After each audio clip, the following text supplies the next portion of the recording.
Hey, hey, we're back.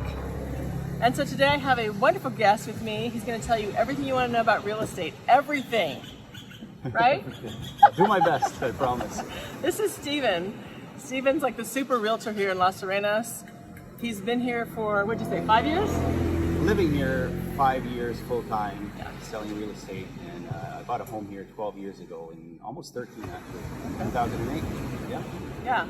And so I want to talk to Steven because a lot of you write to me and ask me about what it's like to purchase property, what's the process like, just all kinds of things. So I want to jump into it with Steven because you're going to hear from someone who's been doing this for a long time exactly what's involved. Okay? Absolutely. Ready, Steven? All right, cool. So my first question is, what is something you think buyers might be surprised to know or maybe aren't aware of when they come to the Dominican Republic? It doesn't have to be just Las Terrenas, but the DR to purchase property. Anything you've noticed? Some things that do come to mind is I know people who purchase and who live in different countries around the world that you're not a full owner. You don't own 100%. Right. Or there's all kinds of different schemes in different countries. In some places, yes. Yeah. So here in the DR, we enjoy all the same benefits as a Dominican person. Like no difference with foreigners. We were 100% owners of our property. Yep. When we purchase, we have a title of our names on it, and it is ours. Yeah, and you can pass it. It's inheritable. Yeah, absolutely. Transferable. 100%. Yeah. So you're not going to like pull a fast one on you. Not at all. No. That's really good to know. Yeah, important to know. It is important to know. And so in terms of purchasing, the government, I know, has a lot of incentives for not just real estate purchasers, but for different types of investors. So for example, if you want to start a business here or you want to, I don't know, do different types of things, but specifically for real estate purchases, what are some of the incentives that you know about that would be helpful for people to know also? Yeah, there are some very important ones that have, that there are a lot more of recently. Even 5 years ago, there were very few projects that had this Confortour law, it's called, which gives you Confortour. Confortour. No, hard to pronounce. No, it is. Just so you know. So yeah, big tax incentives there. Projects that have that in place allows buyers to, you're completely exempt of what is a normal 3% transfer tax to transfer the title from previous name into yours. And there's no 1% yearly property tax for 15 years. Amazing. And if you rent your property, then there's no property rental income tax. Exactly. For 15 years. You get free income, basically. Yeah. The government's not going to take it. At least this government. Now, your home government might have to do something with that. But that's different. Yeah, but here, that's huge. Those are some of the three big ones. They're also... Those are the three major ones. Yeah. But also, like, there's no VAT tax, so if you want to import your favorite sofa or refrigerator or whatever, or light bulbs, anything, there's no tax on that. There's no customs or duties fees, correct? That would depend if you're applying for residency here, and there's different ways to apply for residency. You could become from an investor's visa. You can invest more than a certain amount of money. If you're a retiree going through that route to get your visa, then you're allowed exemptions. For example, I don't know all the details. I'm not going to lie to you. But we do know the people who knows everything. We work with the best lawyers. We always have you in the best hands. Yeah. Yeah, so that's super important to know because people now I think are kind of nervous with COVID. I mean, some people are like, you may have some cash or you may want to liquidate one asset somewhere and then, invest in another place. And so, they may be concerned about whether or not this is a good investment. So, speaking of that, would you say that purchasing an investment property, maybe people want to live here 3 months, 6 months, part of the time, but then use it as an investment property after that. Do you think that's a wise decision? Many people do that. Yeah, and it depends on the individual, on your individual circumstances. But yeah, that's very common. Yeah. Some of us live here full time. Let's call us the lucky ones. Yeah. And he met a girl, so he stuck around. How long has it been now? Almost 8 years. Yeah. She's very nice. So yeah, that embarrass him a little bit. That helps things move along quite quickly as well. But no, a lot of people do that. A lot of people live here seasonally, and if you want to make money with renting out your property, then it's absolutely possible. People who do it properly and have the right system in place and the right people in place, absolutely. Airbnb, Booking.com, that works really well here. So is there anything, when you say do it properly or not, give us like an example of what would be helpful for someone and then what people do who complain that they don't make any money. What's going on? It depends how serious you are. Like making money is always, you have to have a serious attitude towards it. You have to put an effort into it. And if you do that and you have a nice property, property means a lot as well. Yeah. Depends where it's situated and asking prices of the rentals, and you have to be within the be competitive. Market. Competitive. You can't be greedy. Absolutely. Listen, I want to say that because right now, this whole COVID thing, there's some owners who are still kind of greedy when it comes to renting, and I'm surprised. I mean, I don't know. On the one hand, they want to get as much as they can get right now. Yeah. On the other hand, like, make it attractive, people. Yeah. Airbnb has been big since COVID because many hotels are not open, and everybody must go to Airbnb or feel safer that way because it's a smaller property. Or come to me. Yeah. Because I don't charge stuff that Airbnb charges. I'm just saying. Yeah. Go ahead. Yeah, for sure. Selfless plug or shameless plug.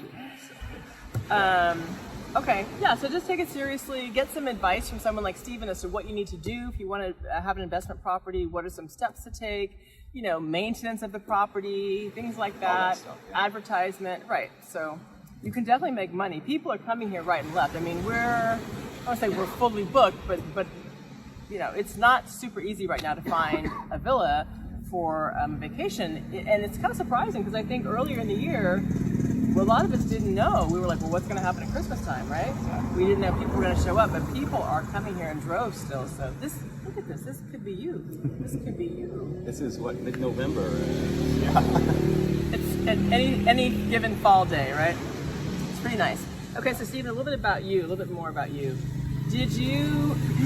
So you're from where? I'm from Nova Scotia, Canada. Canada. Yeah. And did you you spoke English when you came here? I spoke English in a weird form of French, I would call it. So now my French has greatly improved because there are a lot of French expats here. There are. Actually, French expats. And Spanish now has come a long way from zero to not fluent. It's a work in progress, but I can get by in any situation now, and it's definitely learnable. There we go. Yeah. It sounds daunting. It seems daunting at first when everything's foreign, but it's learnable. I'm living proof, definitely. Yeah. There are a lot of people who ask about, you know, how can they get along if they don't speak Spanish? Can they learn it? Is it going to be a problem? And so Steven's an example of someone who didn't speak Spanish, but obviously is working and has a whole life here now. So it's something you can do. Yeah. However, we'll talk about financing a little bit. If you're looking to purchase a property, and you want to finance it, what's been your experience with people who want to finance here in this country or maybe their home country? Most banks here in the Dominican Republic do offer financing to foreigners, but it seems they're with a very low percent of success, honestly. Why do you think that is? I don't know.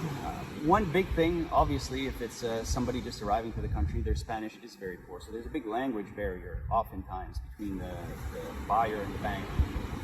Interest rates here are higher, anywhere from 5% to maybe into the teens, depending on the bank, depending on the terms. A lot. And it's just different than in Canada for sure, and probably in the US. I don't know. But we've had a low success rate with banks here. But many people, if they have a property in their home country, in Canada, in the US, wherever it may be, that you can borrow money against that property and use the money to purchase here. That's super simple. There's no language barriers. Interest rates are generally much lower than they are here, and it's very simple that way. Yep, I know people who have a home equity line of credit. You may just have some cash stashed if you're a lucky one like that. But yeah, you definitely want to research financing options in your home country. Yep. Definitely. I would do that first, definitely. If it's possible in your home country, that's the best way to go. Okay. Yeah. Okay. And so obviously Dominican. In my opinion. Yeah, but so there's no issue with getting financing and then bringing it to use on a foreign property. Like financing from the U.S. or from Canada is acceptable here, right? I don't know, maybe different, like I don't know everything, like different banks, even different Canadian banks. Being Canadian, I don't know what all the banks' policies are. The U.S. is something different, that's not my country, but people do it, and they are successful in many cases, Okay. Yeah. Okay. What do you think about people maybe who don't have a huge budget, especially if they have to take money out of one property, maybe they don't want to sell the house, but is there anything that, you've seen properties that are nice properties available for 200, 100, like a little maybe apartment for not so much? Yeah, What's absolutely. out there? $200,000, you can buy beautiful apartments now.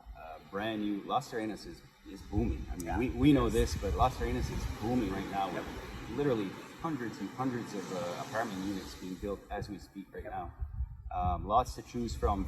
I mean, a 2 budget in the brand new ones, I think the least expensive are right around $100,000, and they may be sold out. The obviously. 2 bedroom, you're saying? Yeah. 100, yeah. Because people are grabbing those, like Absolutely. it's like low hanging fruit.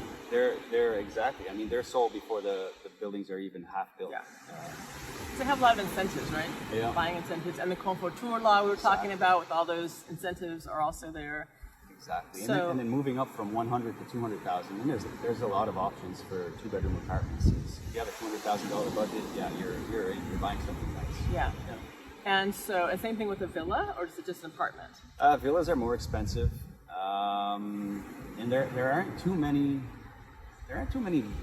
like residences here of big planned communities with villas. There are a few here and there, but mostly it's smaller residences that are still within a condo, but maybe there's anywhere from 5 to 10 homes in that complex.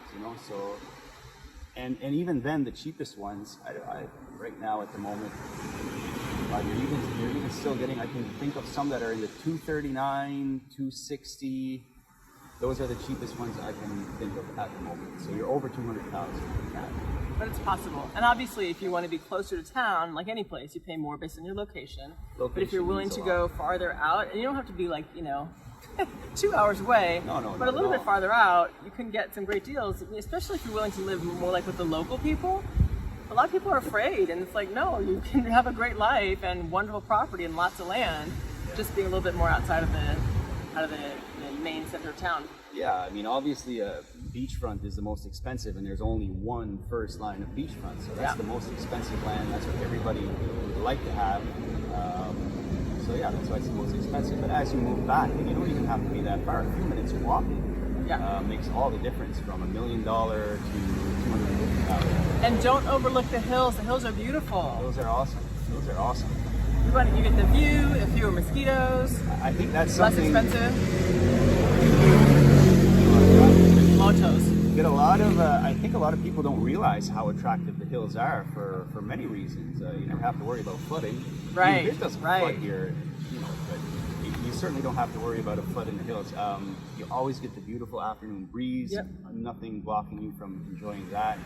Much less mosquitoes.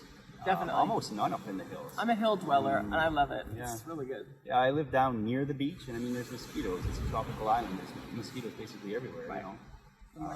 Yeah, obviously we're not getting bitten alive. I don't want to. No, I mean it's it's okay, but there's just some things to think about, and to be flexible. You may come, you decide I want to live right on the beach, and I want this and I want that, but let's say you come to Steven and you want him to show you around. He might say, well, I have a suggestion about some place that's a little, not right on the beach, but consider this. So just stay flexible with that. That's something too. Many people come here with this is exactly what we want, and they have it in front of me, and this is what we want. And maybe in some cases we don't have a lot available of what they want, so I'll show them different things in their price range, like completely different things sometimes. And some are like, no, that's not. Yeah. And some are like, wow, I never imagined this would. This is awesome. Yes, this is what I want. Exactly. And it's not at all what they came here in their mind. So I met Steven because when the first time I came here, it was 2016. Wow. I feel like I've known you so long now. He took me on the back of his motorcycle and showed me around town a bunch of different properties, and it was exactly that. It was one or two like standalone homes. No, one was a standalone, the one in Coson. So cute, with a little like bungalow in the back, pool. And we saw one like in a community here in town. Yeah. Another little like when we say residencia, it means like a community of villas or apartments or whatever. They call them residencias here. Yep. So we saw one like that, and then we saw an apartment that was gorgeous. Yes. Montserrat, and just being built. Yep. Like a 3-bedroom, 3-bath, 3.5 bath, high ceiling. So, and all within the same price range, and they were just completely different, but each one really unique and lovely. So do stay open and stay flexible. Yeah, definitely. Steven mentioned they may not have something that you're interested in, but let me tell you something. They have so many listings. So if you come to me, I'm going to most likely push you over to Steven because what they have available, and not just in Las Terrenas. It's like if you're interested in Sosua, or you're interested in Puerto Plata or Punta Cana or whatever. Yeah. There's just they kind of have the island on lock. So just saying. Okay. We know people everywhere. They do. Yeah. They do. I want to ask you too because people often wonder about, well, should I get a standalone villa or should I do like a residencia? What would you say are? I think I heard you say one time that there's some perception that being in a condo community or like a villa community is preferable in terms of resale or value. Something about that? That kind of comes into play sometimes if you are looking for bank financing here. Okay. They'll be more likely to lend you money if it's within a residence. Okay. Because it's easier for them. Say you don't fulfill your commitments to the bank and the bank repossesses, and then it's easier for them. It's within a community. They just pay a condo fee and everything's taken care of. Right. It's in a secure location. Right. So that's something to keep in mind if you do want to try to go through Dominican banks. Yeah, and also just for maintenance on if you do want to just be here part of the year, being in a community means you just pay your monthly rate, which is usually $100, $200 in that ballpark for the HOA fee, basically. And you know that your grass is going to be taken care of. There's going to be fumigation, for example. There's going to be pool service, things like that. So. Yeah, there's advantages. There's advantages in both, and it depends very much on the individual. Right. I mean, we're all different, and we all have different wants Yeah. and needs and likes. Families, and dislikes. singles, retirees. Yeah. Any thoughts about retirees? Well, retirees. Yeah, God, who? No, What better place? It doesn't Start now. to me, I it started doesn't- early. It doesn't matter the age. Exactly. Me too. I was 35 years old when I bought my house here, Wow. and yeah. God, every age, from whenever you can, or whenever not, and it's not so much whenever you can. I think a lot of people can, but a lot of fear holds people back, Definitely. and different reasons that they don't dare to try something different. And you know, I'm one that I firmly believe, and you read it a lot, and I see it a lot, that many older people, when they're getting toward the end of their lives, their regrets are not what they did; it's what they didn't do. Absolutely. This is true. Absolutely. And I haven't done everything I wanted to do, and there's still some regrets I have. Right. But yeah, no, that's something. This makes you feel a little bit better though for not doing some of those things. It's like, well, at least I made it to a cool spot. So, all right, Steven. Well, I think we covered some good ground here today. Anything you're thinking about that maybe we should share with the people? Well, especially now, like mid-November, summer doesn't have to be a 2-month season. Yeah. I wore pants yesterday for the first time in since like April. Yeah. Probably 6 months. Just tell them to put some pants on today for this video. Like, please I'm come with wearing some long pants, please. I wear shorts every day. And I don't need to wear pants now. Yeah, definitely not, but I can tolerate it. Now we can officially put sex in the title because Steven is the no pants man. No pants from No April till pants November. Steven. When you want that realtor, I'm going to put his information in the description box. I'll share it with you. It's called Las Terrenas Life. Yes? Yes, real And estate solutions. there we go. And so if you talk to me, you can talk to Steven. It's all good. Raindrops are falling on Wow, our head, yeah. just like the song. So I think that means it's time to go. Hope you guys enjoyed it, got some good information. Any further questions, you know where to find me. Put you in touch with Steven. There you go. We're always here to help. Do it. Mwah. Bye, guys. Lots of Bye-bye. love.